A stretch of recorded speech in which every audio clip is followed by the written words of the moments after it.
Gracias. Le doy la palabra al profesor Felipe Martínez Marcos.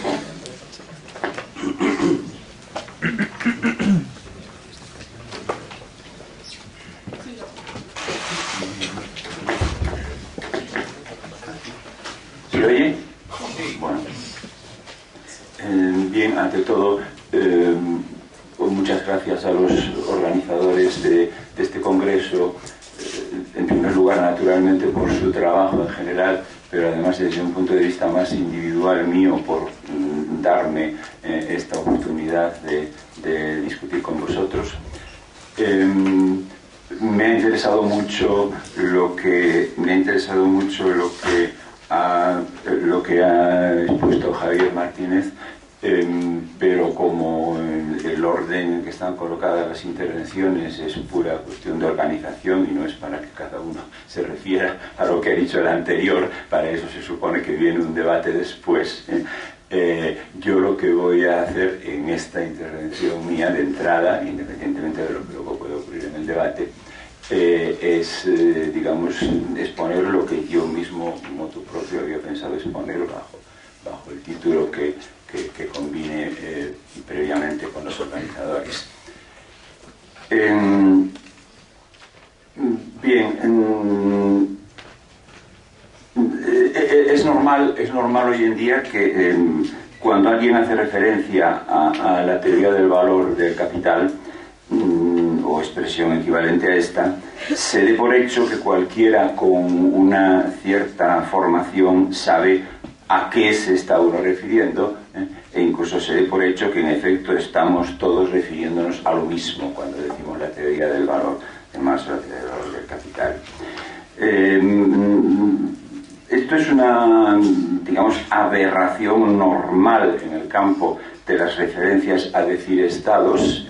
Cualquiera sabe que más o menos lo mismo ocurre pues, con las referencias a Platón o a Kant. Parece que todo el mundo que está de acuerdo en qué significa eso de Platón o qué significa eso de Kant, si empezamos a profundizar, pues vemos que no, que cada uno está entendiendo por Kant una cosa completamente distinta a lo mejor que lo que entiende el otro, ¿no?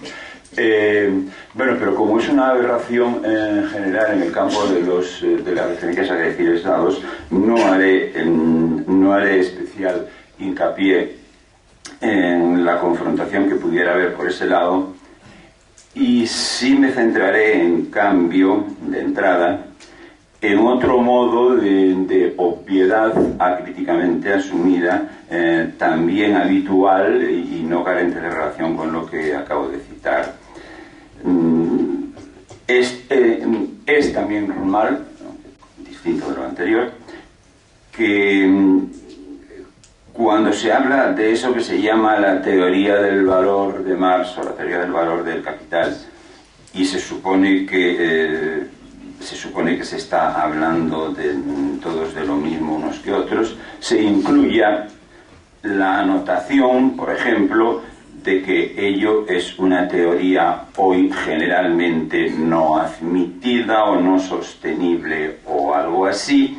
Esto es como mucho lo más frecuente en el campo de las referencias a esto en general. Esto es con mucho lo más frecuente, pero en definitiva estaríamos en la misma clave si frente a ello alguien defendiese por el contrario que esa teoría sí es sostenible y sí es aplicable. Tanto una posición como la otra dejan atrás algo. A lo voy a intentar referirme en el sentido de que más que discutir el aserto de la validez o no de esta o aquella teoría, empezaré por preguntarme lo siguiente: ¿qué quiere decir? ¿Qué quiere decir en el caso de una construcción intelectual como la teoría del valor del capital, el que la misma es, o por el contrario, el que no es válida, o adjetivo equivalente a ese? ¿Qué quiere decir? No si es o no es, sino ante todo qué quiere decir que es, o por lo tanto qué quiere decir que no es. La pregunta, ¿qué quiere decir ahí algo así como validez? La pregunta está justificada por el hecho de que si no se hace expresamente esa pregunta, es decir, si el concepto de validez de cierta teoría se toma sencillamente en su versión más obvia y circulante, entonces eso de la validez o de la no validez, sin duda al menos tendrá algo que ver con el que los resultados de ciertos cálculos hechos según la teoría en cuestión sean o no sean confirmados por ciertas constataciones empíricas, aceptándose, por supuesto, que es por sí mismo una cuestión, esto no lo dudaría nadie, es por sí mismo una cuestión el en qué consiste exactamente la confirmación empírica y qué carácter tiene o qué actos implica esta confirmación empírica, ¿no?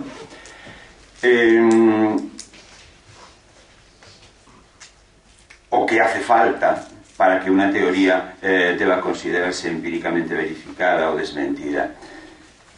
Bien, en todo caso, este modo de entender la validez, a saber que hay ciertos cálculos que se pueden hacer de acuerdo con esa teoría y que resultan de un modo u otro empíricamente confirmados, este modo de entender la validez, que es el obvio, digamos, el que actúa, por así decir, por defecto, el que opera en caso de ausencia de pregunta expresa al respecto, este modo de entender la validez tiene, en lo que se refiere a la teoría del valor del capital, la preocupante particularidad de presuponer que pueda hacerse algo que, según la teoría misma, no puede hacerse. Puesto que incluye la posibilidad de cálculos cuyos resultados, incluye la posibilidad de cálculos cuyos resultados sean susceptibles de esa confirmación empírica o no, y esos cálculos son algo que quizás, según características no solamente de un punto determinado de la teoría, sino del conjunto, de la secuencia, de la cadena de implicaciones de la teoría misma, sea algo que por principio no puede ocurrir. En efecto, la posibilidad de esos cálculos que luego serían o no serían confirmados empíricamente presupone que la teoría del valor del capital podría traducirse en algo parecido a la posibilidad de un cálculo del valor. En algo parecido a la posibilidad de un cálculo del valor, el cual fundamentase o explicase las relaciones de cambio entre las cosas, luego las relaciones de cambio observables de una manera o de otra, y habría que discutir cómo confirmarían o no confirmarían ese cálculo. Pero se presupone la posibilidad de un cálculo del valor desde la propia teoría del valor de Marx. Cuando lo cierto es que la teoría misma tiene como clave de todo su despliegue el que el valor, lo que se llama allí mismo la sustancia valor, no comparece en sí mismo, no comparece en sí misma, sino que su única presencia, su forma de manifestación, en los términos que más emplea, son precisamente las relaciones de cambio entre las cosas. Por lo tanto, no se puede hacer eso que ese concepto de la verificación exigiría que se pudiese hacer. Mal puede haber una fundamentación o explicación, por ejemplo, fundamentación o explicación de las relaciones de cambio entre las cosas. Mal puede haber una fundamentación o explicación desde una magnitud que ella misma no comparece y cuyo único modo de presencia, cuyo único modo de aparecer son precisamente aquellas relaciones que desde ella se pretendería explicar. Mal puede haber una explicación de este tipo y por lo tanto mal puede haber la cuestión de si esta explicación explica lo que en efecto hay. Bueno, con esto, sin embargo, hemos hecho algo más que simplemente reducir a absurdo la versión más obvia de la cuestión de validez referida a la teoría del valor, ya que, de paso, ha quedado establecido el primer momento muchas veces olvidado, el primer momento a justificar, o en su caso, por supuesto, a rechazar, de la verdadera o falaz cadena de implicaciones que constituye la teoría del valor. Ese primer momento es, en efecto, la necesidad de asumir, según Marx, o quizá alguien piense que la innecesaria asunción, o sea, la necesidad de asumir o la innecesaria asunción de que las relaciones de cambio entre las cosas expresan en efecto alguna sustancia común que queda atrás. O sea que hay una sustancia valor. Antes de preguntarse si hay que llamarle trabajo, qué quiere decir trabajo abstracto, etc., antes hay que justificar que haya una sustancia y que haya el problema. Si no, el capital sobra. Si no, el capital sobra. Bien.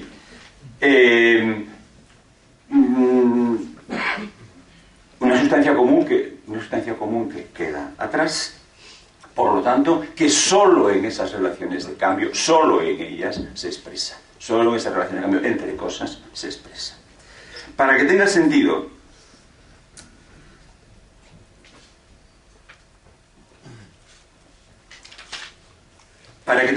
la cuestión de en qué consiste la sustancia valor, es preciso que ante todo se diga por qué ha de haber una sustancia valor. A esta pregunta, como es relativamente sabido, respondemos, me incluyo, acudiendo a que las proporciones en que una cosa se cambia por otra, la proporción en que un tipo de cosa A se cambia por un tipo de proporción cuantitativa, en que un tipo cualitativo A se cambia por otro tipo cualitativo B, esa proporción, esas proporciones van perdiendo su carácter arbitrario y meramente accidental, es decir, va adquiriendo sentido la cuestión de si en cierto cambio alguien se ha aprovechado de otro o a la inversa, a medida que se va introduciendo más y más diversidad de cosas en el sistema de cambio de unas cosas por otras. Es así por cuanto el que precisamente la cantidad X de la cosa A se cambie por precisamente la cantidad Y de la cosa B, eso que de entrada podría ser puramente accidental, pasa en cambio, en cuanto hay en juego un C, a ser contrastable,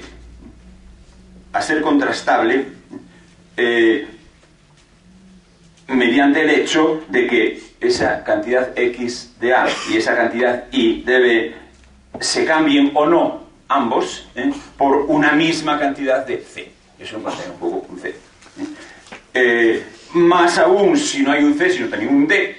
Más aún si además hay un E. Más aún, así sucesivamente. O sea, tanto más, cuantas más mercancías haya en el juego. O sea, más aún si hay una cuarta cosa, una quinta, etc. De modo que el camino de la objetividad no es sino el de la ilimitación en cuanto a diversidad de cosas que están incluidas en el juego del cambio. Así pues, la exigencia de una sustancia valor, es decir, la exigencia de una determinación objetiva tras las relaciones de cambio entre las cosas, es idéntica con la mencionada ilimitación en cuanto a la diversidad de cosas que entran en el juego. Es decir, es idéntica, esa noción de objetividad, es idéntica con la noción del, digamos, sistema de las cosas en general, en cuanto cambiables en principio cualquiera de ellas contra en principio cualquier otra de ellas. Ahora bien, ese sistema, las cosas en general en cuanto cambiables, cualquiera de ellas contra cualquiera de ellas en principio, ese sistema, con todo lo que él resulte implicar, que es muchísimo, ese sistema con todo lo que él resulte implicar, es lo que en terminología ya algo anterior a Marx, pero desde luego asumida por él, se llama la sociedad civil. Y el concepto de la sociedad civil es lo que en la misma terminología se llama la economía política. De todo lo cual se sigue que la cuestión del valor y la economía política son una y la misma cosa. Y en efecto, si uno sigue cierta cadena de implicaciones que ya más de una vez se han impuesto, he dicho, que ya más de una vez se ha expuesto, he dicho que ese concepto del sistema de las cosas en cuanto a cambiables en principio tiene una serie de implicaciones, encabeza una cadena de implicaciones que por lo tanto donde empieza es precisamente en ese qué tiene que ocurrir para que haya una sustancia valor, que me he preguntado antes, ¿no?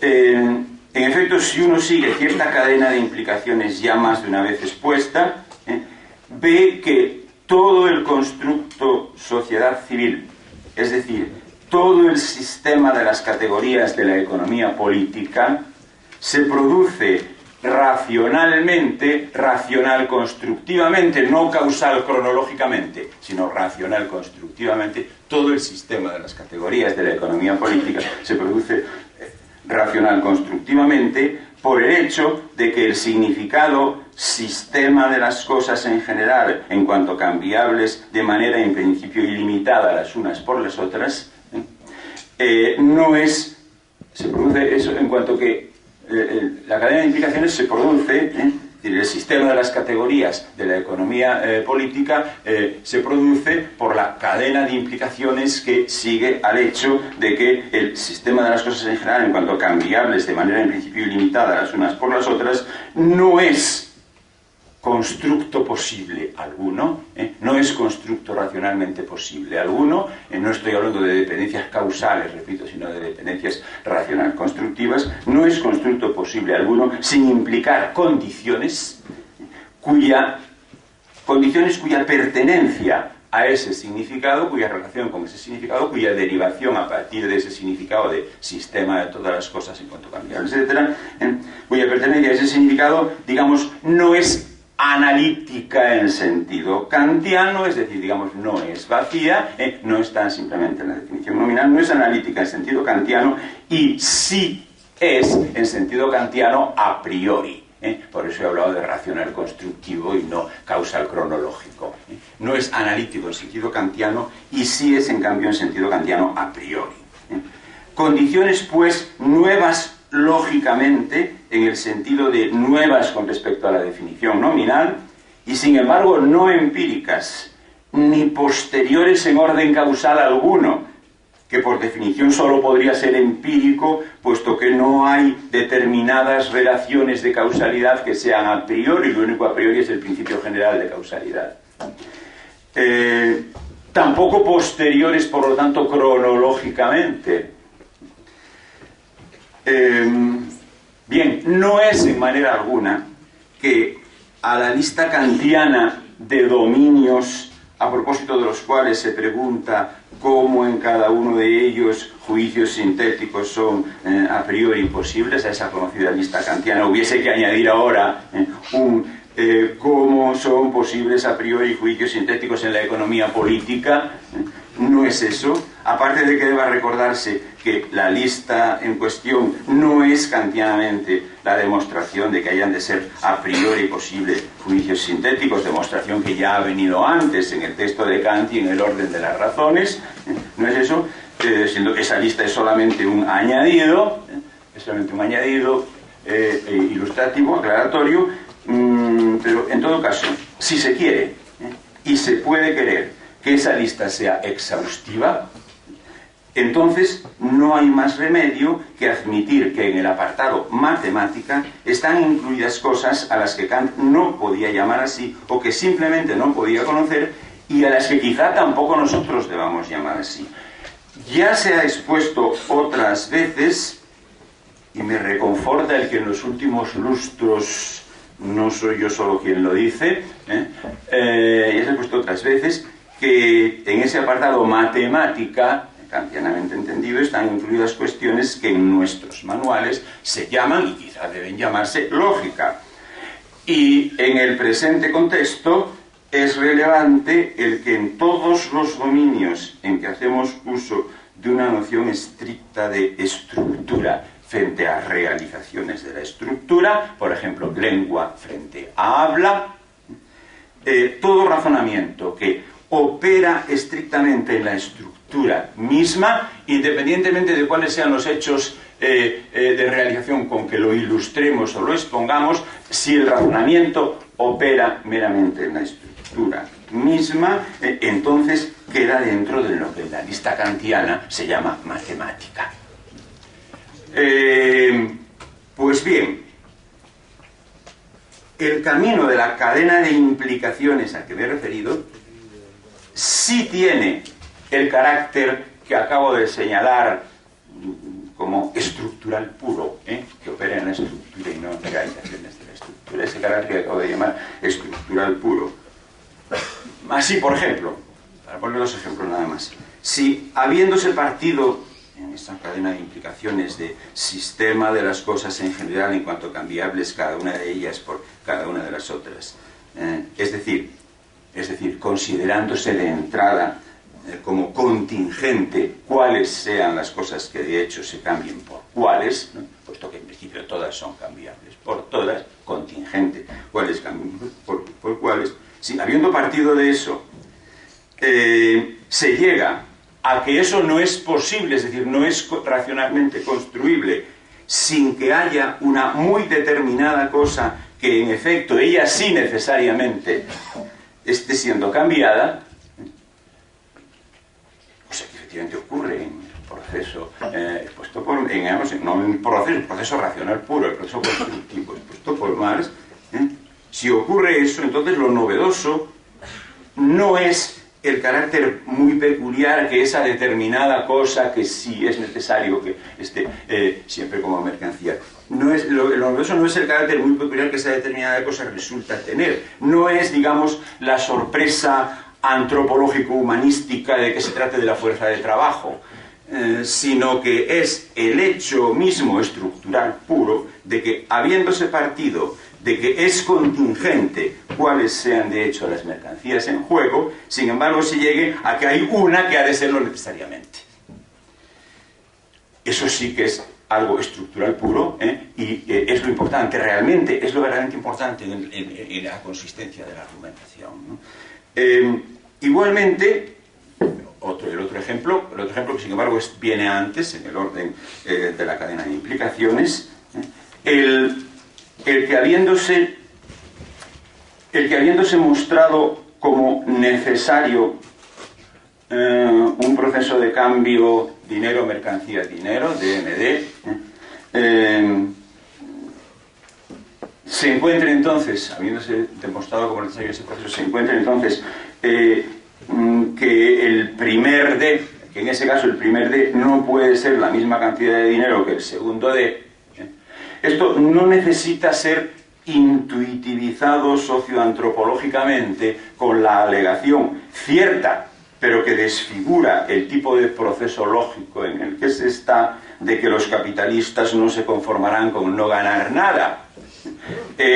Lo estricto, lo estructural puro, es simplemente decir que el cambio implica diferencia, si no hay cambio implica diferencia, y que habiéndose generado de manera racional constructiva D frente a M como algo en lo cual no hay diferencia cualitativa, entonces sí tiene que haber diferencia, esta no tendrá más remedio que ser cuantitativa, y por lo tanto no podrá ser igual el primer D que el segundo D, punto. Y eso es todo, y eso es suficiente para seguir adelante con la argumentación.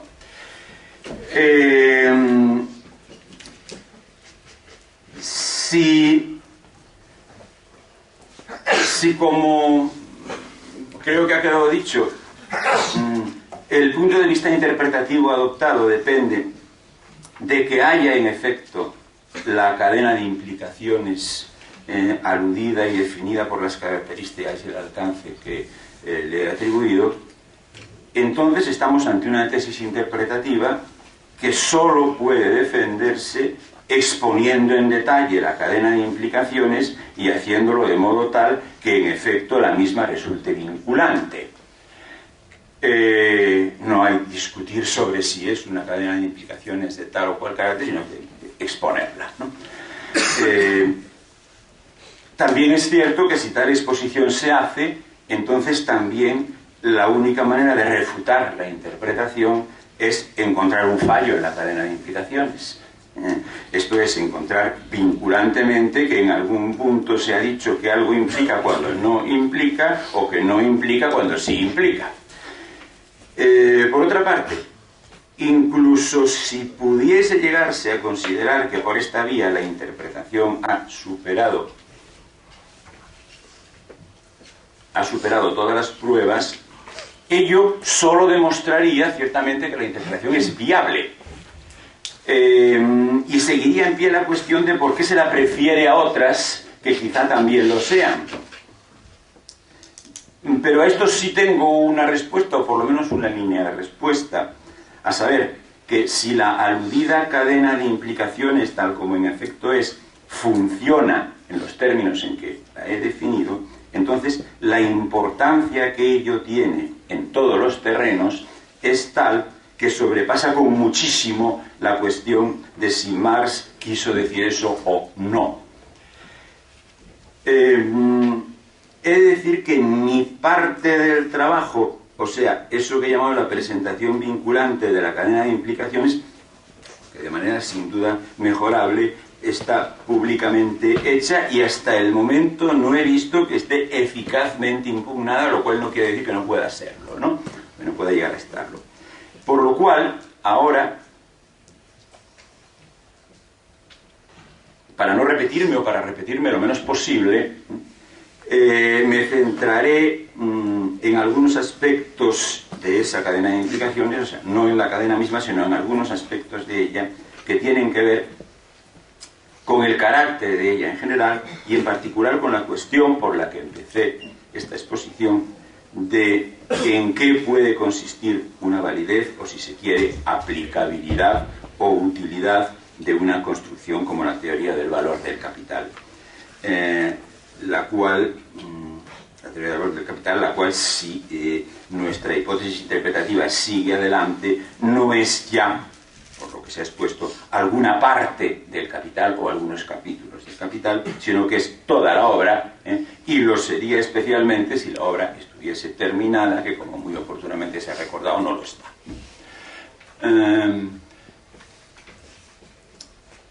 Alegué ya al comienzo que de la teoría es un rasgo constante, presente ya en el arranque mismo de ella, ahí comentado, la diferencia entre aquello que he llamado la sustancia y la forma de manifestación, alguna objetividad que permanece detrás y que solamente se manifiesta en esas relaciones de cambio entre las cosas, ¿no?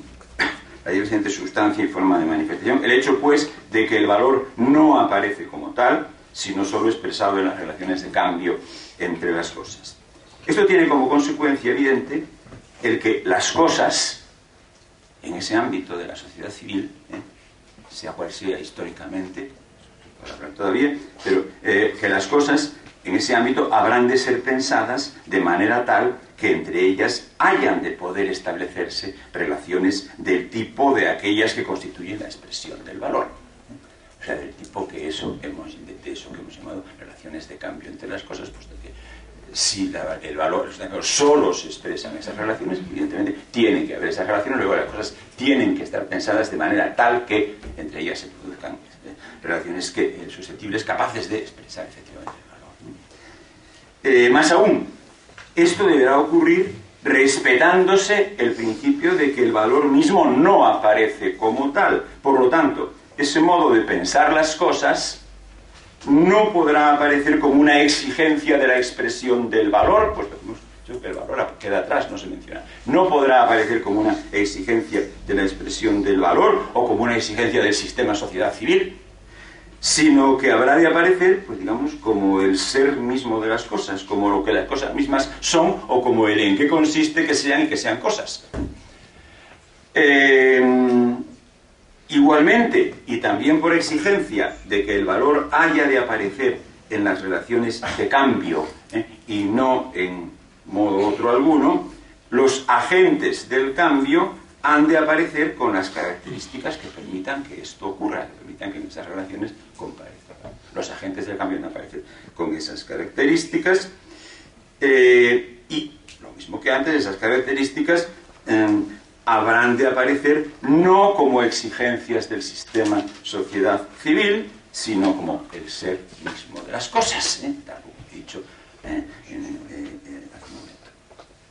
Bien, existe una rica tradición investigadora en la que algunos de los presentes estamos bastante comprometidos, que desarrolla en efecto los dos puntos que acaban de mencionarse, no simplemente desde Marx, sino en general, con ayuda de la teoría moderna de la ciencia. He hablado de las cosas y de que las cosas sean cosas, con ayuda de, por una parte, la teoría moderna de la ciencia y, por otra parte, la teoría moderna del derecho. He hablado de que los agentes del cambio aparezcan con el carácter que permita que la relación exprese este cambio. Bien, es una amplia, una rica tradición investigadora que desarrolla esto desde sus puntos de vista: teoría moderna de la ciencia, teoría moderna del derecho. Vale decir que desarrolla eso en relación con lo que llamaríamos la forma misma de ciencia, es decir, no contenidos de la ciencia, sino en qué consiste en general el que haya ciencia, la forma misma de ciencia, en qué consiste en general el que haya ciencia, y relativamente con la forma misma de derecho, en qué consiste en general el que haya derecho, en qué consiste en general el que haya derecho. Estoy empleando la palabra forma, en este caso, evidentemente, en sentido kantiano, ¿no? Pero la rica tradición investigadora en cuestión no es de dependencia específica, kantiana también, por supuesto, pero no específicamente kantiana. Por ejemplo, podemos perfectamente hacerla empezar en Hobbes, ¿no? Eso es un desafío interesante en el hermenéutico, ¿no? Bien, solo un punto quiero recordar aquí de toda esa conexión, aunque solo sea para reconocer expresamente la relación que ese punto tiene con el objetivo específico de la presente intervención. El que la sociedad civil ponga eso, percibir las cosas de esa manera, o percibir a los agentes del cambio de esa manera, que la sociedad civil ponga eso no como exigencia del sistema sociedad civil, sino como lo que las cosas mismas son, eso no es, contra lo que pudiera parecer de entrada, no es un mero desconocimiento, sino que es a la vez el positivo reconocimiento de una pauta, el positivo reconocimiento de un patrón de medida, porque significa que la sociedad civil acepta ser juzgada por esos patrones de medida, puesto que no los pone como proyección de ella misma, sino como algo válido en sí mismo. Eso no es, pues, repito, algo meramente una mera limitación de conocimiento, sino al contrario, la aceptación de un patrón de medida, casi pudiéramos decir la aceptación de un cierto desafío, de un cierto reto. El riesgo que hay en el aceptar el enjuiciamiento resultará probablemente ser algo más que riesgo, pues aceptar el enjuiciamiento con esos patrones, o sea, desde esos patrones, resultará ser probablemente algo más que riesgo, pues no puede ser impune el haber aceptado la independencia de los criterios. No puede ser impune el haber aceptado la independencia de los criterios, es decir, el haber aceptado la no manipulabilidad de jure de los criterios. Al ponerlos como lo que la cosa misma es, acepta que no se pueden manipular. La no manipulabilidad de jure de los criterios. El algo más que riesgo abarca incluso el que si los criterios son los de la propia sociedad civil y ésta resultare no pasar la prueba, entonces los propios criterios podrían haber quedado fuera de lugar. Pero esta consideración no los relativiza actualmente, porque el poner a prueba al que me he referido no es ni por asomo lo que está ocurriendo. Por el contrario, falta muchísimo para que estén siendo asumidos esos criterios con los que se podría poner a prueba eso de la forma de ciencia y la forma de derecho. No es tan... el problema no es en absoluto lo que está ocurriendo. Falta muchísimo para que estén siendo asumidos esos criterios sobre lo que se podría poner a prueba, y más bien parece como que cada uno esté buscando su manera de eludirlos. No son en modo alguno ficciones la forma ciencia y la forma derecho. Las ficciones se establecen para evitar la confrontación con la forma ciencia y con la forma derecho. En todo caso, al decir esto, estamos hablando de las bases sobre las que se asienta el expediente con que el propio Marx, en la crítica del programa de Gotha, desmonta el modelo teleológico de formular programas, etc.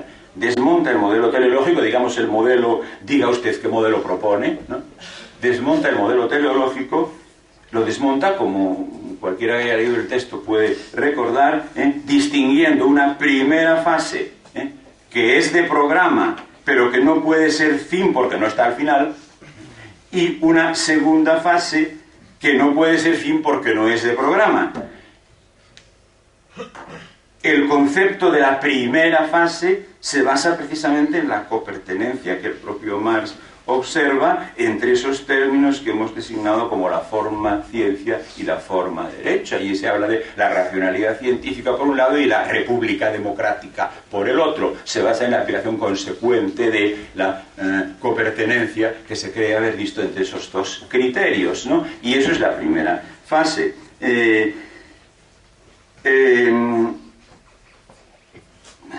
Copertenencia, pues, entre esos dos criterios que, de acuerdo con lo que he expuesto, constituye el patrón de medida de eso que llamaba el patrón de medida del poner a prueba, el patrón de medida aceptado por la propia sociedad civil del poner a prueba.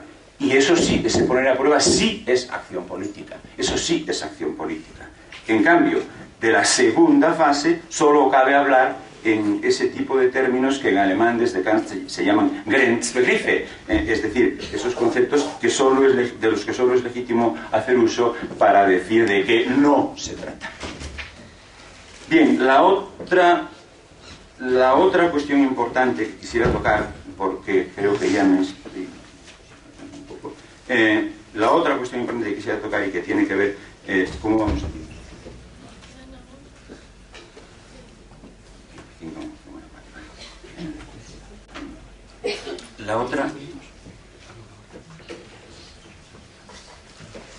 La otra cuestión importante que quisiera tocar, y que tiene que ver con el inicialmente mencionado problema de la validez o aplicabilidad de la teoría, de qué consiste la validez o aplicabilidad de la teoría, es la siguiente.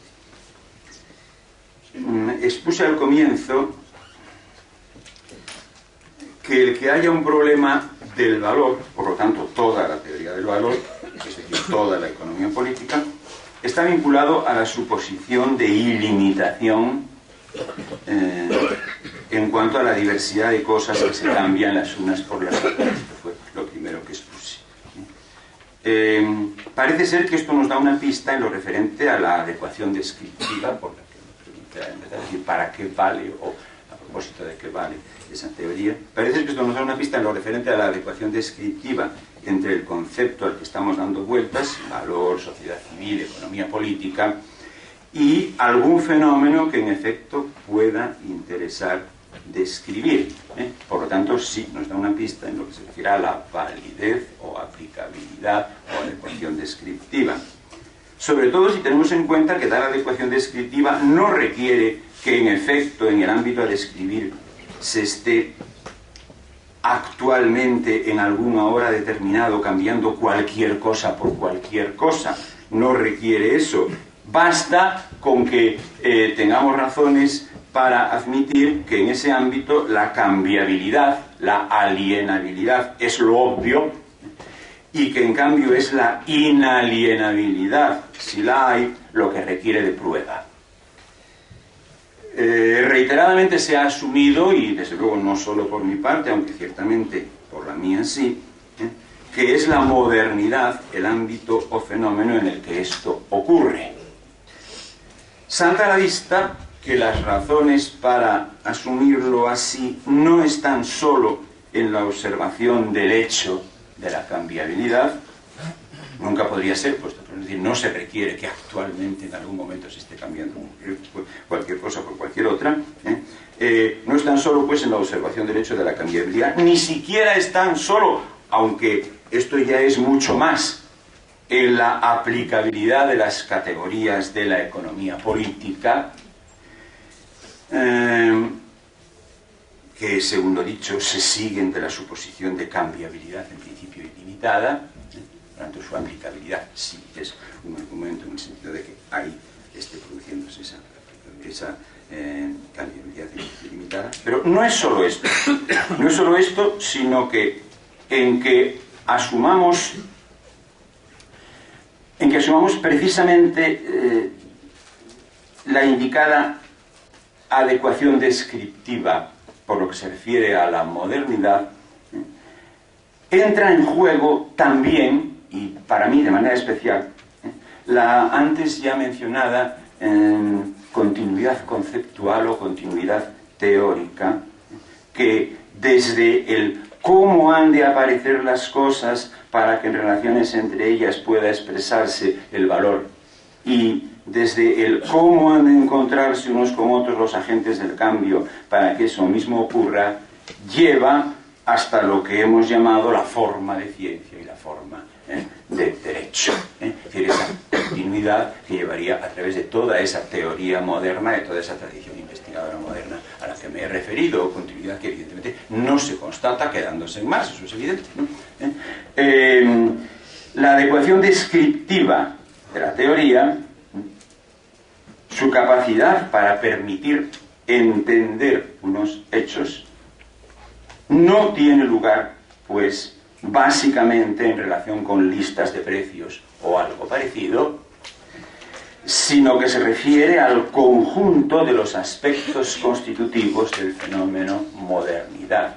Yo casi la llamaría adecuación o aplicabilidad hermenéutica, ya más que empírica, como he dicho antes, ¿no? Al conjunto de los aspectos constitutivos del fenómeno modernidad.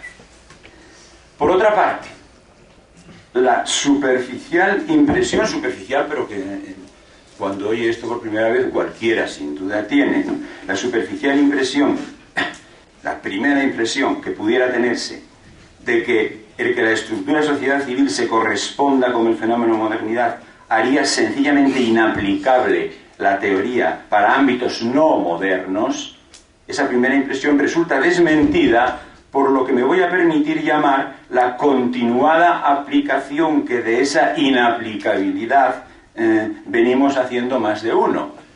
Se trata en efecto de una inaplicabilidad tremendamente fecunda y en ningún modo sencilla. Ella es en efecto la que nos permite decir que en una situación, entre comillas, antigua para no precisar más, el intercambio, aun cuando pueda ser importantísimo, lo es de aquellas cosas que se intercambian, no de en principio cualesquiera. Por lo tanto, lo es de cosas, no en sentido estricto de mercancías, ya que por mercancía en sentido estricto hay que entender la cosa en cuanto cambiable contra en principio cualquier otro tipo de cosa. Lo cual implicaría naturalmente que también las demás cosas fuesen cambiables, cosa cambiable contra cualquier tipo de cosa implica la cambiabilidad de también las demás cosas, ¿no? Más aún, y aún más importante, es esa misma diferencia entre eso antiguo, sin precisar más, y moderno, es esa misma diferencia lo que nos permite decir que en la situación que hemos llamado antigua, puesto que no toda cosa, o no por principio toda cosa, es ni siquiera en principio algo que uno pudiera quitarse de encima, algo alienable, digamos, no toda cosa es ni siquiera en principio eso, hay lo que pudiéramos llamar, pues, contenidos vinculantes. Hay algo así como un adonde al que se pertenece, hay por lo tanto eso que se llama una comunidad. Lo cual permite, y con ello la importancia de lo que se constata sigue aumentando, distinguir entre que el intercambio de cosas, en esa situación antigua, el intercambio de cosas que no de mercancías, sea básicamente interno, entre miembros de una misma comunidad, y que sea básicamente externo, hacia afuera de cada comunidad, lo cual no tiene mayor relación con que sea mayor o menor, o más amplio o más extenso o menos extenso. Estamos hablando de si es básicamente interno dentro de miembros de la misma comunidad o básicamente de una comunidad a otra comunidad, ¿no? Siendo el primero de estos dos, es decir, el intercambio interno dentro de algo que sí es una comunidad, pero el intercambio se produce dentro, ¿no? Siendo el primer caso el de la comunidad que tiene un espacio interno, evidentemente, que tiene un espacio interno, una pretensión de autotransparencia, el famoso espacio vacío en el medio de Heródoto, ¿no? Lo que Heródoto pone en boca de Ciro hablando de los griegos, ¿no? Espacio vacío en el medio. Es decir, es el caso de la comunidad que se ve llevada a la aventura de intentar formular su propio estatuto como tal. Mucho se ha escrito ya sobre la importancia de estas diferencias, no puede ser cuestión ni siquiera de resumirlo aquí. En cambio, sí me parece adecuado mencionar algo de lo que tales constataciones diferenciadoras aportan a la consistencia de la teoría, incluso para el campo en el que ésta es de aplicación simple, primaria y directa. Se habló en su momento ya de entrada de cadena de implicaciones y se insistió en este concepto muchas veces. Si de eso se trata, de cadena de implicaciones, entonces no puede ocurrir nada parecido, ya lo dije, a una secuencia cronológica. Pues si A implica B, entonces en el mismo momento en que tiene lugar A, ha de tener lugar también B. No puede venir en el tiempo, primero la mercancía, luego el dinero, luego el capital. Si ocurre, y ciertamente ocurre, que en una situación del tipo que hemos llamado antiguo, faltan algunos rasgos inseparables del fenómeno dinero o del fenómeno capital, tal como estos se generan en la cadena de implicaciones, ello sería desde luego objeción grave contra la teoría, sí y solo si, en cambio, el fenómeno mercancía, en el sentido estricto que se requiere para poner en marcha dicha cadena de implicaciones, sí lo hubiese allí, pero ya acabamos de decir que no lo hay, que no es, que se cambian, puede ser que muchas cosas, pero aquellas que se cambian, y no en principio cualquiera, y lo que se tiene que demostrar es que no.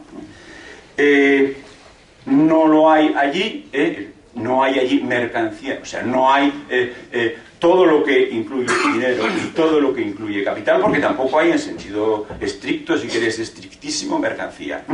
No lo hay porque mercancía implica ilimitación en principio en el alcance del intercambio, ya lo hemos dicho, implicación que además debe considerarse en dos niveles que se refuerzan mutuamente. Primero, el concepto de una cosa cambiable contra en principio cualquier otra conlleva por su mismo contenido que también todas las demás cosas sean en principio cambiables, con lo cual mercancía es un carácter que las cosas tienen o no un carácter que unas cosas tienen y otras no. Eso es uno de los niveles. Y el segundo, también ya mencionado, el que esto que acabo de decir no es solo una cuestión concerniente a cómo se define cierto concepto, a saber, mercancía, puesto que, como ya vimos al comienzo, es justamente el fenómeno expresado en esa peculiaridad lógica del concepto mercancía, la ilimitación del alcance. Es justamente la ilimitación del alcance lo que, a la vez, y todo ello inseparablemente lo uno de lo otro, produce la cuestión del valor, reclama la economía política y constituye la sociedad civil.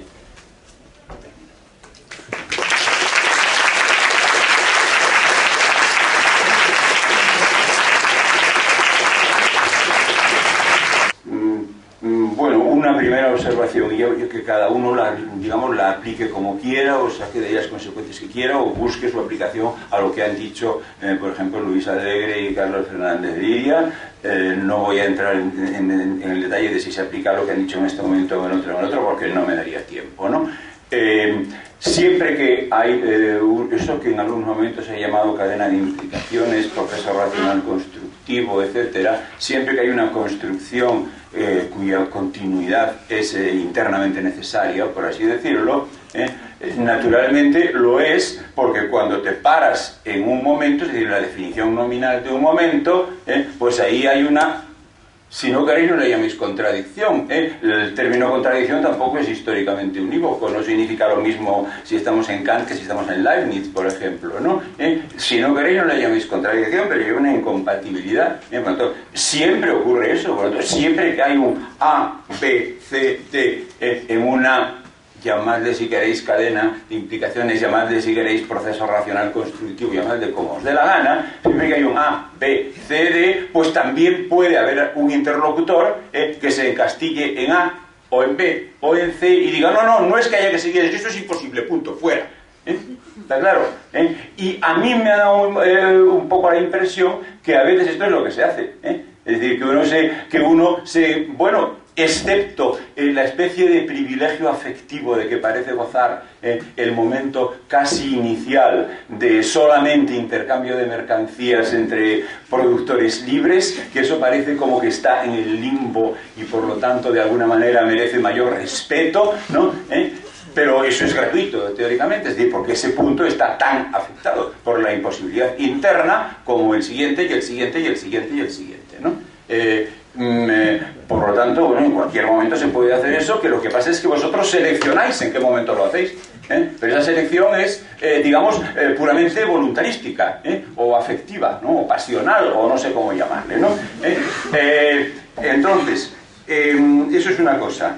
Por otra parte, haciéndolo así, se olvidan cosas tales como que esa cadena de implicaciones, he dicho que es como yo quería interpretar cierta obra de la que se ha insistido mucho, no solamente por mi parte, pero por mi parte también, en que no termina. Entonces, por favor, no digamos cosas que a lo mejor se dice simplemente por la prisa de la expresión, pero que luego resulta que tiene una consecuencia en la argumentación, ¿no? No digamos cosas como empieza en el valor y termina en el precio de producción. Oye, no termina en absoluto, o sea, es que el punto del capítulo ese, lo digo porque además me siento un poco responsable, porque lo que pasa es que Luis Alegre y Carlos Fernández Díaz pues tienen una cierta preocupación por un capítulo que yo escribí una vez en un libro en el que se habla del precio de producción, ¿no? Me consta que lo tienen, ¿no? Entonces me siento un poco responsable de eso, ¿no? El estatuto que tiene eso del precio de producción es completamente distinto del punto A, el punto B, el punto C de la implicación que dije antes. Ahí lo que hay ya es, digamos, la documentación de una situación aporética, en el capítulo sobre el precio de producción. Y hay que tomarlo así. Entonces, a partir de ahí discutimos lo que queráis sobre la interpretación. Pero es así. Es decir, lo que pasa ahí es que, bueno, por así decir, en el primer tomo, para que se pudiese introducir una cierta temática, se han dejado cosas para después y ahora determinadas cosas emergen. Por ejemplo, las explicaciones sobre trabajo abstracto, pues evidentemente, como efectivamente se ha puesto en manifiesto en alguna discusión anterior, pues dan pie a que uno a veces tome esa abstracción como una abstracción, claro, como se tiende, a pesar de que se dice objetividad no física, sin embargo, se tiende a interpretarlo de alguna manera en términos físicos, aunque solo sea para poder dar una explicación intuitiva, ¿no? Pues entonces se tiende a interpretar la abstracción esa sectorialmente. Es decir, digamos, un señor produce o cultiva coliflores, ¿no? Digamos, con una tecnología más avanzada o más atrasada que el otro, entonces hay que buscar una media tecnológica para entender lo que es abstracto. Claro, esto solamente vale dentro de un sector, entre sectores diferentes, como muy bien demostró en su día Luis Alegres, que no tiene ningún sentido decir que uno está tecnológicamente más atrasado o más avanzado que el otro. Entonces, bueno, sin embargo, eso por una parte, pero por otra parte, tal, el papel que desempeña en el Capital el concepto de trabajo abstracto exige absolutamente que la abstracción no sea sectorial. Si admitimos de entrada que la abstracción es sectorial, nos hemos cargado el Capital. Es toda una completa incoherencia. Es toda una completa incoherencia. No sigamos discutiendo. Claro, exige que no sea sectorial, es decir, exige que sea de trabajo abstracto, no albañilería abstracta, fontanería abstracta y cultivo abstracto de la coliflor. ¿Está claro? Bien, entonces, Esto, bien, pues a través de ciertas vías y de ciertas cosas que pasan, se pone de manifiesto. No voy a explicar aquí cómo, porque no es el momento, y además porque más o menos ya está hecho, en el capítulo sobre los precios de producción, que es una situación aporética y no un nuevo paso, ni mucho menos un paso en el que terminase nada. Bien, otra cosa, bueno, por otra parte, no dejemos bueno, no, voy a dejar eso fuera, eso de, aunque se ha repetido mucho eso de no es producto del trabajo, sino producto del capital, de esas cosas, ¿no? Bueno, cuidado, seamos serios. A fin de cuentas, en toda la obra de Marx, el capital es valor, ¿no? El capital es valor, si no, no es capital tampoco, ¿no? Y el valor es trabajo abstracto cristalizado. Que ahí operen determinados prismas, de acuerdo, pero cuidado con... O sea, no abaratemos la teoría haciendo rápidas traducciones que olviden los pasos intermedios. ¿Está claro? O sea, el capital es valor, si no, tampoco puede ser capital, ¿de acuerdo? Y el valor es trabajo abstracto. Bien. Entonces, ¿qué? Me quedan 3 minutos. Gracias. Vamos a ver, entonces... no porque me queden 3 minutos, sino por avisarme. Vamos a ver. Cuando quieras me cortas y ya está, o sea, vamos a ver, lo de las alternativas políticas, sí, vamos a ver, hay algo ahí en la alusión que he hecho a la crítica del programa de Gotha, que se me ha preguntado, me parece que no voy a poder contestar porque me va a faltar el tiempo, ¿no?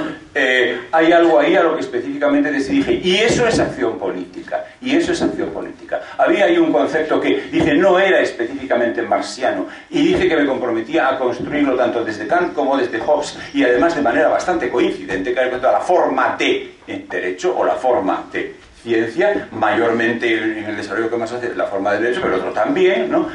Entonces, si eso es un concepto que es construible desde Kant, por ejemplo, entonces, evidentemente, vamos a ver, la forma no se da en estado puro, es decir, siempre, incluso los tratamientos formales de Kant siempre incorporan un contenido empírico que es lo más minimalista que se pueda, precisamente para que no caduque con la caducidad de los elementos empíricos que se muestran. Pero no se puede hablar simplemente directamente de la forma. Entonces, ¿esto qué quiere decir esto? Bueno, pues que en realidad la forma no es algo que esté ahí por sí mismo, sino que es un principio de crítica de lo que hay, es decir, de lo que hay desde el punto de vista de hasta qué punto esto es como lo de Steve, hasta qué punto esto es derecho, y hasta qué punto esto no es derecho, sino puro poder bruto, puro poder de bandidos, solo que escrito en un papel, ¿no? ¿Está claro? Bien, entonces lo que nos sirve para esto es la forma de derecho, ¿no?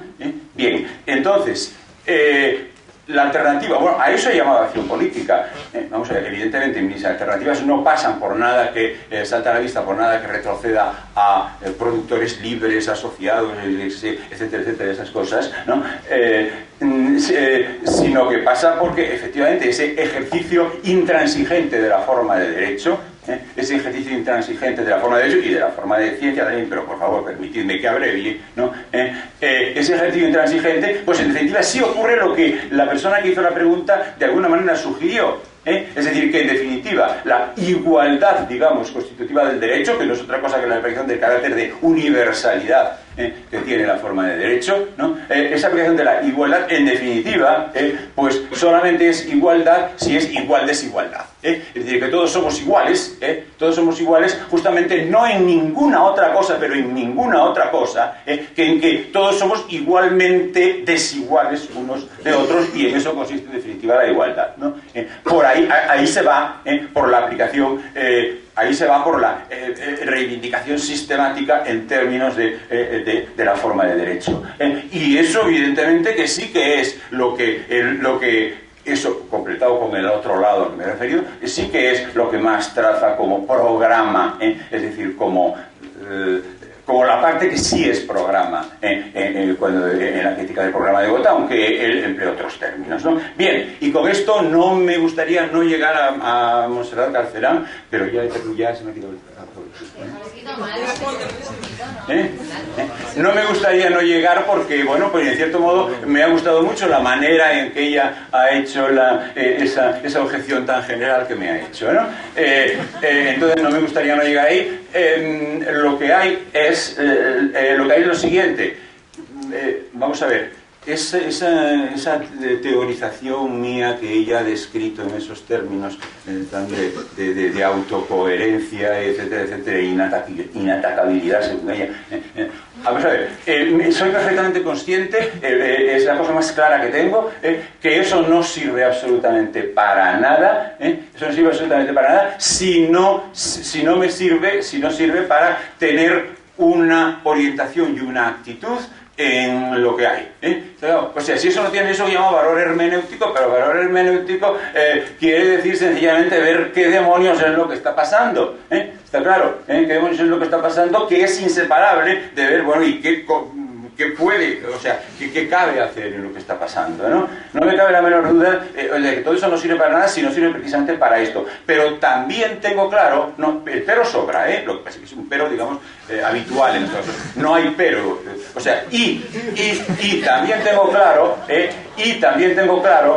que la mejor manera de que las teorías que haces no sirvan para nada es empezar desde el primer momento a contemplarlas desde el punto de vista de que tienen que servir para algo. Está claro, esa es la mejor manera de no hacer jamás nada, es estar empeñados en que hay que hacer algo ya, al día siguiente, al siguiente y al siguiente, y poner eso como condición a la teoría. A esto se le puede llamar, si queréis, lo de la lechuza, ¿no? Eso de la lechuza, que está en un prólogo de Hegel, perdón, ese o no sea tramposo, en todo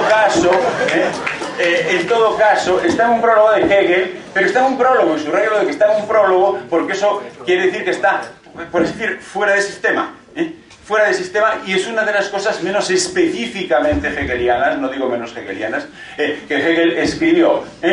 Ahí está incluso, bueno, pues aquello de que la palabra teoría, por ejemplo, en principio no significa nada que tenga que ver con conocimiento. Lo que significa es el ser capaz de estar en un sitio, de estar en un juego y al mismo tiempo estar de algún modo fuera de ese juego, ¿no? Significa eso, se llama la distancia interna, para decirlo de alguna manera, la distancia interna. Bueno, pues eso es lo que digamos, lo que aplico, digamos, como resumo, esa postura de la lechuza, es decir, la distancia es no otra cosa. Vamos a ver, lo de Hegel es aquello de que la lechuza solamente levanta el vuelo hacia el crepúsculo, es decir, que cuando algo es patente, es conocido, cuando algo empieza a verse como es, entonces es que ya empieza a no ser así, ¿no? ¿De acuerdo? Entonces es que empieza... Bueno, por ahí van las cosas, es decir, por eso digo que la distancia es precisamente el entender, precisamente el entender. Y entonces lo que, efectivamente, el entender no sirve para nada, la teoría no sirve para nada. Sí, no es que sirve para orientarse en lo que pasa, pero para eso tiene que ser teoría. Para eso tiene que ser teoría y por tanto tiene que efectivamente no hacerse dependiendo de. No hacerse dependiendo de. Eso es lo que llamamos la lechuza y eso es lo que... Era Bolonia.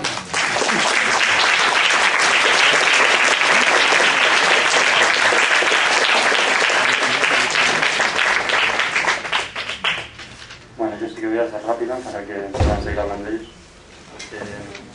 Se ha hecho una pregunta general que tomo para poder decir algo sobre las implicaciones políticas de la ley del valor y entonces la aprovecho para decir algo que creo que me compete por alusiones y para decir luego otra cosa más. Creo que se ha dicho, a ver que me corrija Luis si lo he entendido mal, creo que se ha dicho que cuando se conecta, se unen dialécticamente de mercancía y capital, es cuando se establece, esto que se ha llamado una serie de implicaciones entre mercancía y capital, se corre el riesgo, o yo he entendido más que riesgo, se va de cabeza a un sitio que sería la defensa del carácter jurídico, digamos, jurídicamente válido del capitalismo. Es decir, que si uno dice que de la libertad de mercado se transita inevitablemente a capitalismo, entonces uno está diciendo que pues, el lema de la Revolución Francesa es compatible con el capitalismo. Porque uno está diciendo que en el capitalismo se cumple el tema de la Revolución Francesa.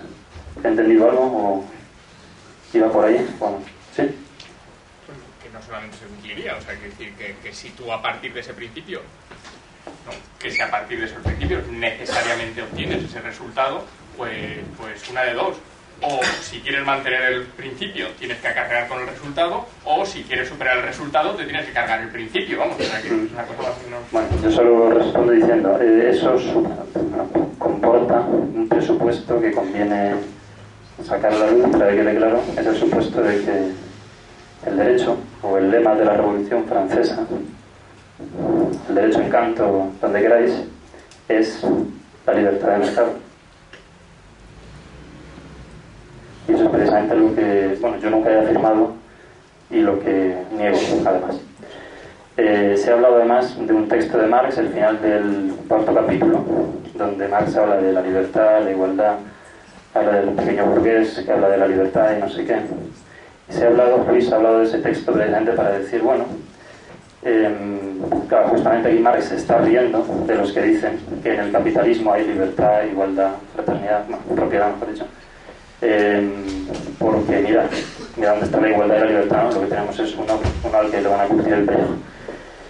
Y entonces, bueno, yo leo ese pasaje de otra manera. Yo creo que más bien, bueno, hay que recordar que Marx no dice solo libertad, igualdad, propiedad, dice libertad, igualdad, propiedad, venta. De lo que se está riendo no es de que, de lo que se está riendo no es de que el derecho, de los que creen que el derecho está rigiendo en el capitalismo. De los que se está riendo es de los que creen que el derecho es eso que dice Venta, que el derecho es la libertad pequeño burguesa de los propietarios en el mercado. Y precisamente, ¿no? Por eso negaba yo antes que la Revolución Francesa o Kant tengan algo que ver, pensados a fondo, con la libertad del mercado, digamos, ¿no? Esto quizás se pueda hablar algo más. Y lo otro que quería decir muy rápido es que, a ver, sobre las implicaciones políticas de la ley de valores, vale, a ver si lo digo muy rápido. Lo ha subrayado y lo subraya siempre el profesor Felipe Martínez Martínez, siempre que puede. Esencial a la ley del valor y al funcionamiento del capitalismo es precisamente que la sustancia de valor no comparezca. Que la sustancia de valor no comparezca, eso quiere decir, eso es fetichismo, ¿no? Fetichismo como no otra cosa que el mero funcionamiento de la sociedad capitalista, ¿de acuerdo? El fetichismo no es, lo decimos siempre, ¿no? El fetichismo no es uno que no está bien informado, ¿no? El fetichismo es el funcionamiento del sistema. El funcionamiento del sistema consiste en que no se diga en el mercado, oye, te doy esto porque ha costado tanto trabajo social, sino que se diga, te doy esto porque vale tanto dinero, ¿no? Eso es esencial. El asunto ya apareció en mi ponencia. ¿Qué ocurre cuando eso de la sustancia de valor comparece? ¿Qué ocurre cuando se habla de ello? ¿Qué ocurre cuando precisamente ya no se va al... Bueno, mantengo la pregunta así sin más. ¿Qué ocurre cuando la sustancia de valor de verdad comparece? Desde luego, lo primero que ocurre es que se interrumpe la circulación de mercancías. Se interrumpe en el sentido de que mientras estoy declarando la cosa como cosa que tiene valor en tanto en cuanto hay trabajo socialmente necesario ahí, en ese momento no estoy ejerciendo como intercambiador competente, sino que estoy haciendo otra cosa. Esa cosa se llamará teoría, podremos hablar de lechuzas o de lo que sea, y lo trataremos en otro sitio que en el mercado, precisamente. Y entonces se produce una interrupción del sistema, del juego, podemos decir. Entonces, en el momento en que se produce una interrupción del juego, vamos, lo que quiero decir es esto. ¿Cuál es la utilidad política o el sentido político de la ley del valor? Pues esto se lee en el capítulo del fetichismo, ¿no? En el epígrafe del fetichismo, ahí aparece.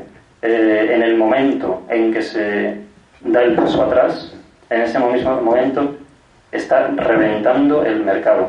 Las implicaciones prácticas de todo esto, de luego de eso no voy a hablar. Se habló hace un par de días, cosas muy interesantes. Lo importante es esto. En la medida en que uno está pensando en términos de ley del valor, en esa medida no está ejerciendo como intercambiador competente. Son cosas distintas. Pueden hacer las dos cosas a la vez, pero son cosas distintas, ¿no? Uno en cuanto al número, múltiplo en cuanto al ser. Y en la medida en que uno está reventando el mercado, haciéndolo estallar, precisamente poniendo de manifiesto cuál es la sustancia valor, o que hay una sustancia detrás de los intercambios, en esa misma medida está haciendo algo enteramente distinto de querer tomar al mercado. Ya no se trata de tomarlo, precisamente porque, y vuelvo a lo que dije al principio, no se trata de la libertad de mercado. Ya no se trata de tomar al mercado, no se trata de, como matizaba Luis, coger el mercado y civilizarlo, nunca mejor dicho, ¿no? Convertirlo en mercado de ciudadanos, sino que se trata precisamente de hacer estallar el mercado y de ver qué otra cosa distinta del mercado sería el derecho. Bien, gracias. Alex, voy a dar las 4 palabras que se me pidieron anteriormente. Ruego la máxima brevedad posible para que todos puedan intervenir y para que haya tiempo de responderlas. A Jacobo Muñoz. Bueno, yo desde luego voy a ser brevísimo, lo que quiere decir que voy a simplificar mucho, y lo siento, pero claro, estas grandes cuestiones exigirían siempre matices a los que desde luego voy a renunciar. Entonces, en definitiva, lo que quiero es hacer una pregunta orientada hacia el futuro a Carlos, espero que con la debida distancia y sin intencionalidad pragmática de ningún tipo. Evidentemente, o sea, no se trata de querer rentabilizar ningún presupuesto teórico, ni la búsqueda de lo teórico, ni nada de eso. Vamos a ver, tú has hablado de la Ilustración y del fracaso y triunfo de la Ilustración. Pues sí, efectivamente, el drama de la Ilustración es que ha triunfado y a la vez ha fracasado. Pero claro, bueno, eso ocurre muchas veces, cuántos triunfos no son fracasos y cuántos fracasos no son triunfos, ya lo dijo el poeta, ¿dónde está o muerte tu victoria? ¿No? Bueno, pero claro, eso nos remite, yo sugeriría, no sé si tú estarías de acuerdo, nos remite, y voy a hacer una consideración genética o histórica, que quizá no debiera, dado lo ideal estructural racional del clima que habéis creado, pero en fin, espero que se pueda hacer alguna consideración genética o óntica. Bueno, entonces, yo lo remitiría al pecado original, si es que se puede utilizar ese término tan teológico, de la modernidad, que es sencillamente el nacimiento conjunto de la democracia y del capitalismo. El democracia y capitalismo surgen históricamente juntos, y se puede decir que la modernidad es el despliegue de esa alianza cargada de contradicciones, contrasentidos y perversidades. Bueno, claro, entonces, si eso es así, pues podemos ir entendiendo cómo tenía razón Marx cuando dice que una dinámica imparable hace que el citoyen, el ciudadano, sea devorado por el burgués. Y por otra parte, eso tenga que llevarse hasta el límite de esa ficción a la que tú te has referido tantas veces y con la que estoy yo de acuerdo. Yo también hice una alusión a eso en mi charla del primer día, de convertir al proletario en un propietario, siquiera sea de su fuerza de trabajo. Pero claro, esa ficción es lo que ha hecho, lo que ha satisfecho el imaginario del sistema, tranquilizado las conciencias y hecho funcionar este mismo sistema. Pues me remito, por ejemplo, a cuál fue el eje vertebrador de los 30 gloriosos años del gran auge económico, de la consolidación del Estado Social de Derecho, etcétera, etcétera, desde el 45 hasta el 75, que es esa época a cuyo final hoy estamos asistiendo. Entonces, claro, esa ficción ha jugado un papel verdaderamente decisivo. Pero claro, ¿qué precio se paga por ello? Que la idea misma del ciudadano sea una idea ficcional, de una ficción. Es decir, que harían falta unos prerequisitos para la ciudadanía, materiales, prácticos, que no se dan. Entonces, hemos utilizado la metáfora del espejo para ver qué es lo que la sociedad actual, burguesa, capitalista, llámala como quieras, ¿qué le devuelve el espejo? Bueno, su ordenamiento jurídico. Bien, pero claro, ¿qué es ese ordenamiento jurídico? Porque yo creo que el derecho político, el derecho constitucional, etcétera, sí, eso se mueve a nivel de un cierto imaginario y de las necesidades de legitimación del sistema y tal, cuya relevancia yo no niego en absoluto. Pero la verdadera sustancia del derecho son el derecho civil, el derecho mercantil y el derecho penal. Y los tres giran en torno al derecho de propiedad. Si ya decimos que el capitalismo es intercambio de mercancías entre propietarios libres de tales mercancías, estamos yéndonos a algo de importancia decisiva, que es el derecho de propiedad.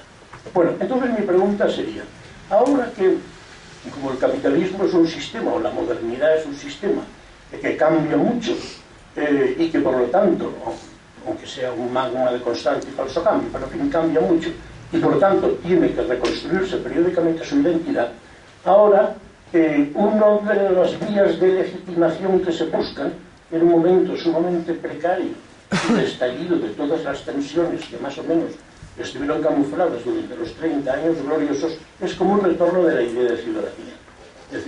Entonces, bueno, hay teorizadores tipo de Parfit y otros muchos que insisten en eso, en la necesaria recomposición del ciudadano y el protagonismo del ciudadano. Entonces mi pregunta es, ¿sería posible, tú crees, unas modificaciones jurídicas no absolutamente trascendentes al sistema que permitieran construir una república democrática, es decir, protagonizada por lo tanto por ciudadanos en el pleno sentido del término, sin tocar de una forma decisiva la base económica?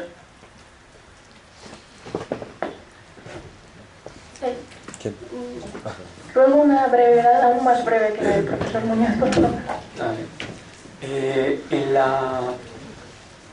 En la exposición de Javier he creído ver, posteriormente, en lo que ha dicho el profesor Martínez Marzoa, me ha parecido ver una respuesta más o menos tácita a cosas que él ha dicho. Bien, si él ha dicho, bueno, esto lo dice Marx, que la mercancía se divide en valor de uso, valor de cambio, donde el valor de uso se mide de una manera científico-técnica, físico-matemática, y me ha parecido ver en tu exposición que ambos valores quedan radicalmente separados, mientras que en lo que después nos ha dicho el profesor Martínez Marzoa,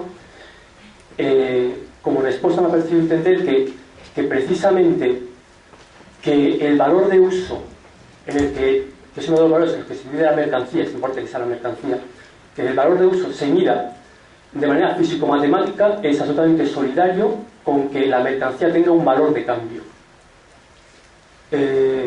Si esto fuese así, se daría un paso bastante lógico, y ya tendría que ver con lo que ha dicho particularmente Carlos, sería bastante lógico que el mismo ser humano se pueda medir como mercancía. Entonces de aquí surge, y esta es mi pregunta, surge algo que llevo pensando, que hoy se me ha ocurrido, pero llevo pensando tiempo, el surgimiento de la ética.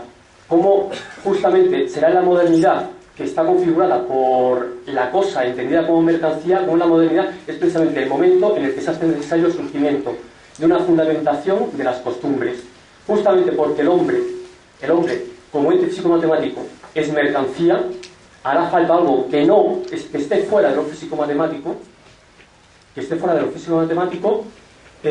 para regular el comportamiento que tenemos que llevar unos con otros. Este algo podría ser la ética, la fundamentación de las costumbres, esto es la ética, por ejemplo, en Kant. El momento que hace Hume y que luego continuará Kant.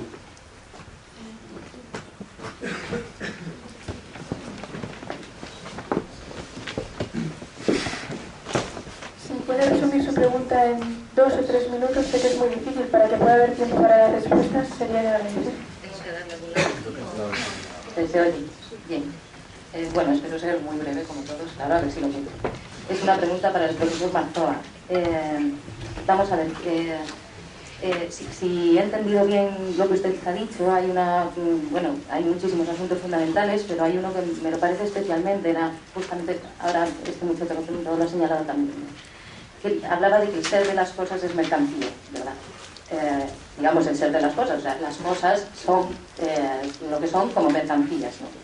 Y esto con toda la problemática que esto implica, ¿no? Porque la mercancía es necesariamente aquello vaciado de toda nota cualitativa diferencial, ¿verdad? Que es lo que posibilita a sí mismo, creo yo, el intercambio ilimitado y descualificado que implica la noción de valor, la economía política, y en este sentido creo lo que usted estaba llamando también sociedad civil, ¿no?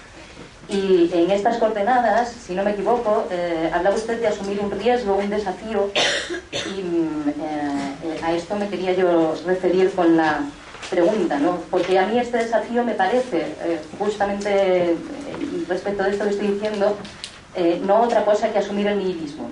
le preguntaría si podría abundar un poco más en ello, ¿no? Sobre todo en lo que se refiere a lo siguiente. ¿Cómo se podría asumir una situación, esto a mi juicio, en la cual la consistencia ontológica de las cosas es propiamente su inconsistencia extrema? Quiero decir, esto lo circunscribe en efecto a la modernidad y por decirlo de alguna manera, a su estadio final o límite en el cual podríamos decir que hoy nos encontramos, ¿no? ¿Qué posibilidades tenemos hoy para pensar esto, ¿no?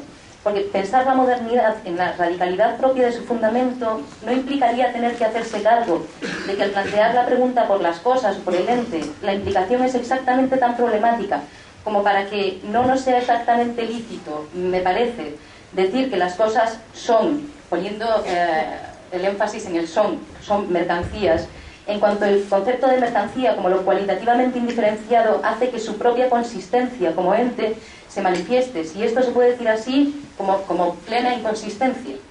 Y por lo tanto, propiamente, no podríamos decir exactamente hoy que las cosas son. ¿Qué estaríamos diciendo hoy en este sentido cuando decimos que algo es? Sigo con la misma pregunta, ¿no? ¿Tiene esto que ver con el nihilismo? Y si esto es así, ¿puede asumirse el nihilismo como fundamento, entre comillas, o como no fundamento? No lo sé. Y podría ser este el desafío o el riesgo al que se refería, es decir, dicho muy toscamente y ya termino. ¿Cómo construir algo, llamémosle, si quiere estrictamente sociedad civil, a partir o desde el nihilismo? Muchas gracias. Gracias, señor. ¿No? Bien. En ese caso,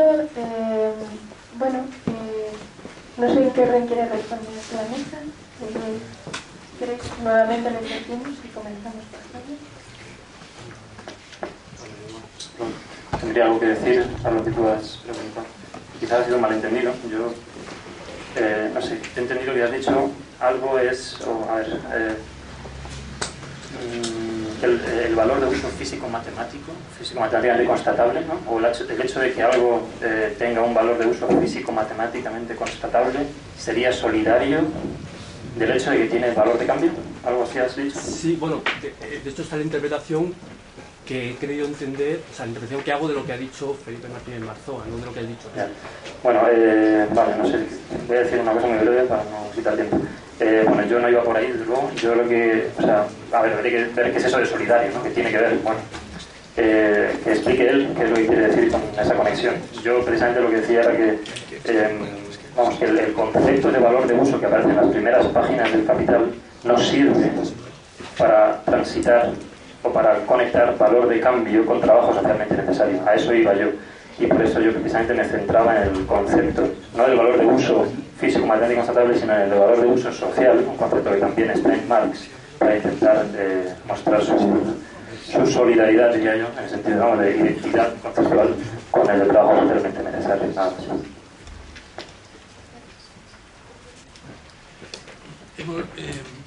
Acabo de intercambiar el orden de intervención con Marzoa porque quería aprovechar para intentar hacerle al hilo de la respuesta a Jacobo también una pregunta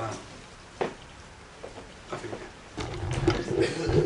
Tengo 4 o 5 minutos, vaya, pues esto es complicado. Entonces,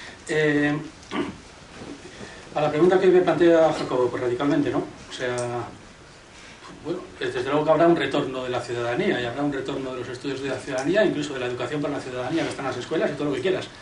O sea, una república sin tocar el capitalismo, la idea misma de república es incompatible con aquello que el capitalismo pone en juego. Y eso no lo sabemos ahora, ni lo hemos descubierto antes de ayer, sino que lo sabemos desde el principio, como he intentado decir. O sea, lo sabemos desde el principio, que está denunciado por los propios teóricos republicanos de la ilustración más honrada, o por lo menos de la ilustración más fracasada, o, bueno, como he dicho, no lo vuelvo a contar toda la charla. ¿Bien? La Ilustración no aceptó la ficción jurídica en cuestión sobre la que se levanta la sociedad capitalista, que consiste precisamente en esa pretensión de poder llamar ciudadanos a los proletarios. No aceptó eso. Es decir, vamos a ver, o sea, habrá que hablar de ilustración derrotada o algo así en la medida en que no estemos dispuestos a aceptar bajo ningún concepto que esa Francia supuestamente medio ilustrada, que sitia a Haití en 1825 para imponerles el cumplimiento contractual de un pago por su propio pellejo, no estaremos dispuestos a llamar a eso ilustración. Como supongo que tampoco estaremos dispuestos a llamar a ilustración a la Francia actual, que da un golpe de Estado en el 2004 contra Aristide, porque Aristide quiere reclamar indemnizaciones. Entonces, claro que podría haber en este momento un montón de teóricos ilustrados. ¿Sirve para algo? ¿No sirve para nada? Pues no sé, sirve para que pudiera haber, pues, mira, se puede decir de una manera: 5.000 Jean-Paul Sartres diciendo todo el tiempo, en todas partes, cada vez que les ponen un micrófono delante, que la ciudadanía y el capitalismo son incompatibles, y que es una estafa hablar de Parlamento Europeo, de derecho, de República Francesa en condiciones capitalistas de producción, porque bueno, que para eso saben, ellos que han estudiado la ilustración y saben lo que es la ciudadanía, saben que es incompatible por esto, y que lo expliquen bien. Como una persona tan anticapitalista como Sartre se esforzó mucho en... Pero no tenemos muchos Sartres actualmente. No sé si estamos todos, unos en la pecera esa de la que hablaba Monse, y otros forrándose en realidad, no sé si forrándose económicamente, porque no ganamos un puto duro ninguno, pero sí forrándose intelectualmente, sacándole partido a la ficción en cuestión. Entonces yo sí quería preguntarle, solamente a Marzoa, una pregunta, por si tiene tiempo al hilo de las respuestas a las otras, si ese uso intransigente de la forma derecho tiene o no algo que decir actualmente sobre la pretensión, por ejemplo, no sé, de que Haití tenga que pagar su deuda externa, en primer lugar, y en segundo lugar, si tiene algo que decir o no sobre el carácter que yo he llamado ficticio, por el cual se puede considerar que una persona puede ser propietaria de su fuerza de trabajo y enajenarla en el mercado. Esa pregunta, claro, o sea, son dos preguntas distintas, pero ese uso intransigente de la forma derecho no tiene nada que decir sobre el hecho de que habemos ciudadanos a personas que no tienen otra cosa que vender que su fuerza de trabajo en el mercado. ¿Sí o no? Ya me toca a mí.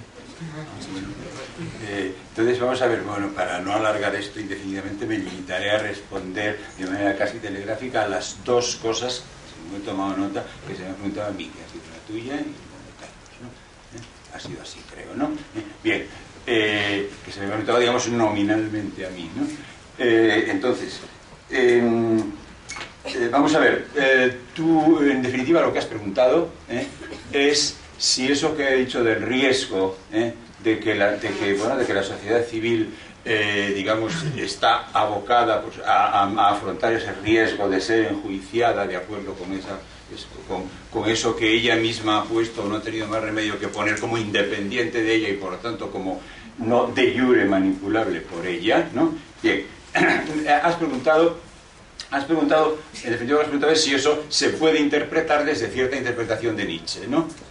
Aunque no has mencionado a Nietzsche, ¿no? El nihilismo, todo esto. Bien, entonces, bueno, te contesto que desde luego si esa interpretación es la que hago yo, sí, ¿no? ¿De acuerdo? Esa interpretación es la que hago yo, sí, en el sentido siguiente. Pero no es tampoco que este interpretar desde ahí tenga un privilegio sobre interpretar desde otra parte, simplemente que sí, ¿de acuerdo? Sí, digamos en el sentido siguiente, digamos por un momento en vez de nihilismo, nihilidad, para quitarle toda apariencia de ser una posición o una actitud de pensamiento o algo así y digamos darle el carácter de una, digamos, descripción de la situación, ¿no? De fenómeno, y no de doctrina, ¿no? Bien, digamos nihilidad.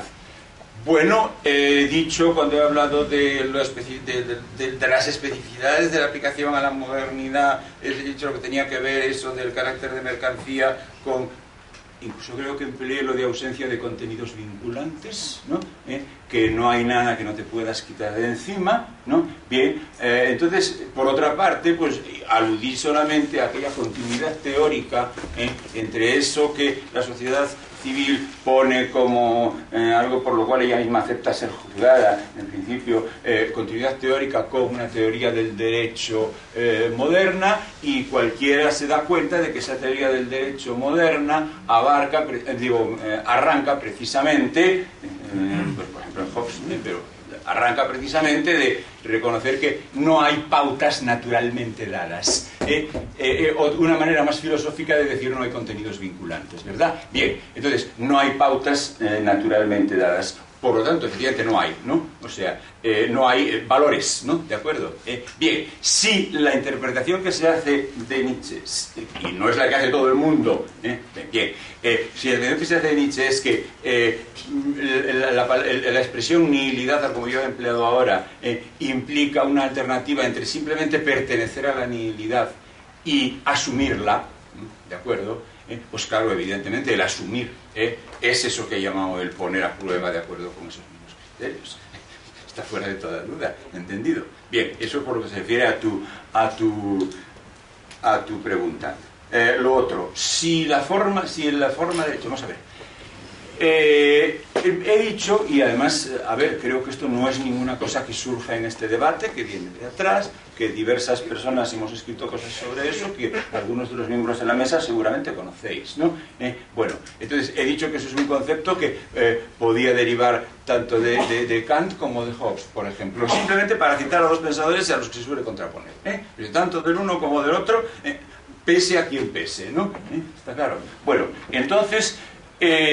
bien, pues creo que ya he dicho algo además en respuesta a la pregunta anterior, eso de la ausencia de pautas naturales de conducta, por lo tanto... perdón. Bueno, sí, creo que ya he dicho algo respecto a la pregunta de ausencia de pautas naturales de conducta, por lo tanto, imprevisibilidad de a qué o a qué no yo voy a dedicar la fuerza material que tenga, necesidad, por lo tanto, de establecer algún sistema que no sea la penuria absoluta, que no sea la precariedad absoluta, todo eso, bueno, pues nos conduce a una serie de conclusiones. Siguiendo a Hobbes, o por otro lado, siguiendo a Kant, es un hecho que he llamado una forma de derecho, ¿no? Entonces, vamos a ver, eso tiene... He dicho que eso nos sirve para diferenciar qué es derecho, de qué es digamos, en algún momento he dicho el secuestro de una población por una pandilla de bandidos que efectivamente está en condiciones de hacer cumplir determinadas cosas sin que eso le dé a esas cosas el carácter de derecho, ¿no? Pero, la diferenciación, que por otro lado nunca es una diferenciación en términos de blanco y negro, porque también he dicho que la forma nunca se da en estado puro, es un elemento de crítica. Siempre hay algo de la pandilla de bandidos que ha secuestrado, ¿no? Pero precisamente para eso está lo que llamamos acción política, para luchar contra ese algo que siempre seguirá habiendo, ¿no? ¿De acuerdo? Bueno, entonces, bueno, pues evidentemente tiene que decir sobre cualquier cosa,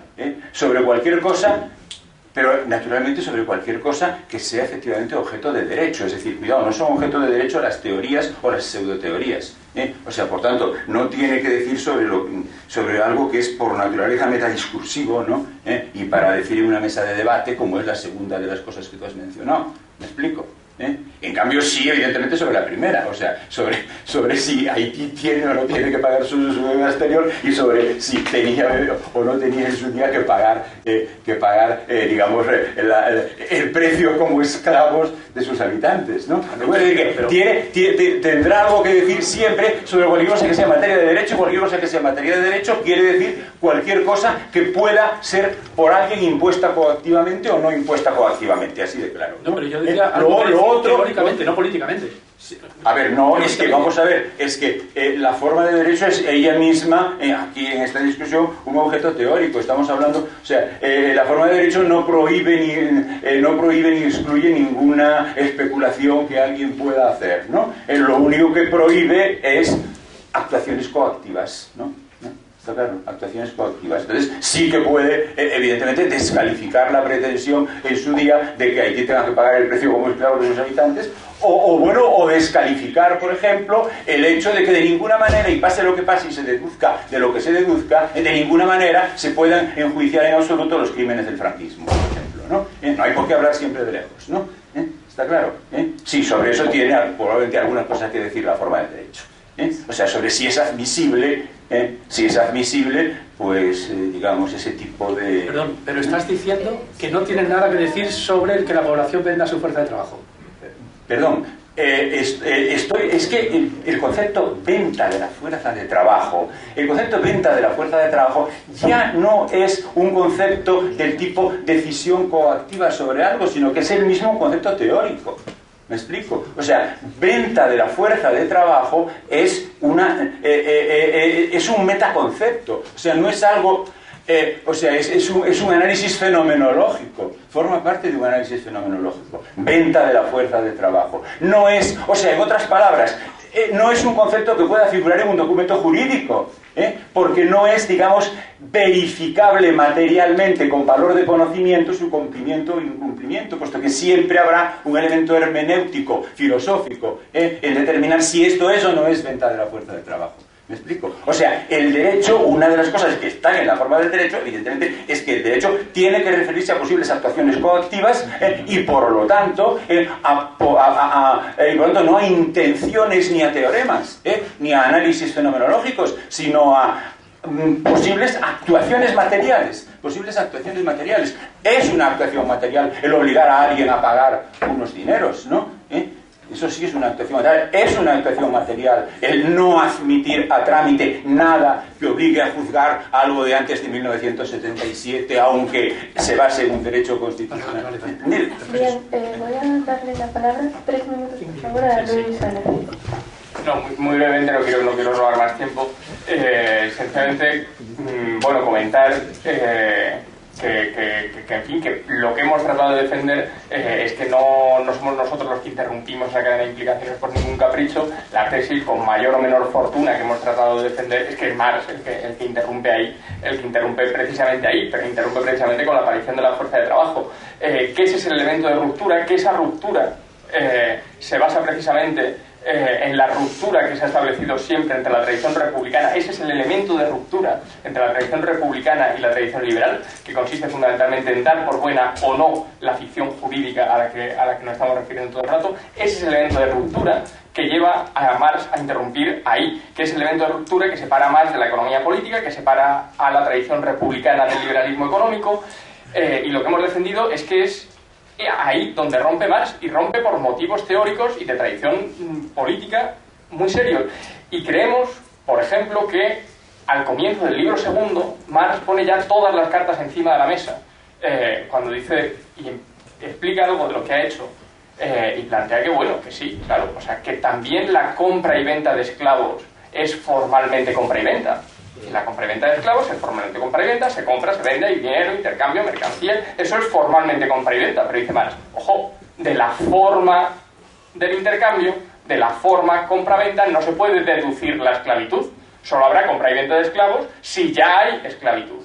Del mismo modo, dice Marx, no se puede deducir la existencia de trabajo asalariado de la forma compra-venta. Claro que la compra y venta de fuerza de trabajo es formalmente una compra y una venta, pero de la forma compra-venta no se puede deducir la existencia del trabajo asalariado. Ahora bien, rebotando la pregunta, cabría decir, nosotros nos empeñamos en interrumpir la cadena de implicaciones ahí, ¿y por qué otros se empeñan en interrumpirla donde el trabajo es esclavo? ¿Por qué otros se empeñan en interrumpirla en la compra y venta de esclavos? Y dice, ahí hay coacción. Hay coacción, precisamente lo que demuestra el Capital es que tanta más coacción y tanto más verificable es la coacción a través de la cual aparece la fuerza de trabajo en el mercado como mercancía. En todo caso, claro, es verdad que no se interrumpe donde el trabajo es asalariado, sí se interrumpe donde el trabajo es esclavo, que es exactamente donde interrumpe la economía política, donde interrumpe el liberalismo económico. Lo único que tratamos de defender es que la tradición republicana no interrumpe en el mismo sitio que el liberalismo económico, y que Marx se inscribe nítidamente en esta tradición republicana. Muchas gracias a todos por haber asistido.